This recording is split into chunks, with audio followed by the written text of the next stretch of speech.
for today's video mga guys, so ani anapod ko sa inyong mga wall, magsamok-samok ko sa inyong mga walls mga palalab. So for today's video guys, akong gi-check ang among email box kay nakit anak ko ganina guys nga natoy nag-deliver sa email box. So akong gitan-aw akong kinsang sobre ang naabot. So para sa akong husband guys, ang email nga naabot sa akong gitan-aw or gi-check. So para sa mga bills na pod guys, so daghang mga email mga kuan diri guys, mga sobre nga i-email kay ang mga bayranon guys. Tapos ito ko sa among pantry guys, kaya akong gikuha ang mangga, kaya ako siyang panitan unya guys pag human ako og kaon kay taod-taod guys mag-workout ko. So before ko mag-workout guys, mukaon sa ko guys kay bara gigutom ko guys.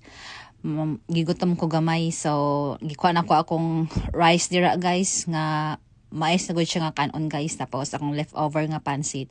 So ako sa siyang giinit sa microwave guys no, kay bug naman guys, lain pug ayog kaano na to nga bugnaw, so sakit pa datong tiyan guys. So pinabtik lang nga painit sa microwave and then ako na siyang kaonon guys. So ano lang na siya pansit, broccoli o kanon nga maay. So pinobra jugi nga kaon guys. So dere guys nagkaon ako guys. So man lang guys kay nako mga leftovers moron akong kaonon guys. So kaon sa ako guys, usa ako mag workout para na ako kusog guys nga mag asa-asa sa mga equipment pang workout guys. So mga onday tanin nyo guys. So pinubura kay akong pagkaon guys.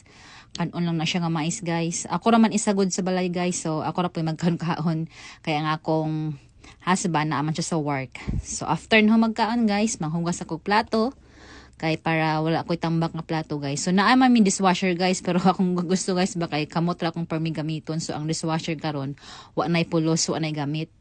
So nagpanit na ko diri mangga guys kay akong kaunon after na ko kaon og kanon. So isa ra man kabuk mangga guys. So amot unsa ning mangga ha guys, oy mangga Carabao man siguro ni guys.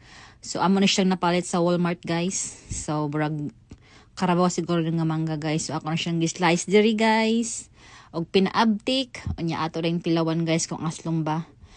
Tapos day nag-asin, so di man siya tamis guys, tama lang man, lami kaayo. So mga untag mangga ninyo, salamat sa pagtan-aw sa akong mga video guys. Please like and share and comment. Salamat.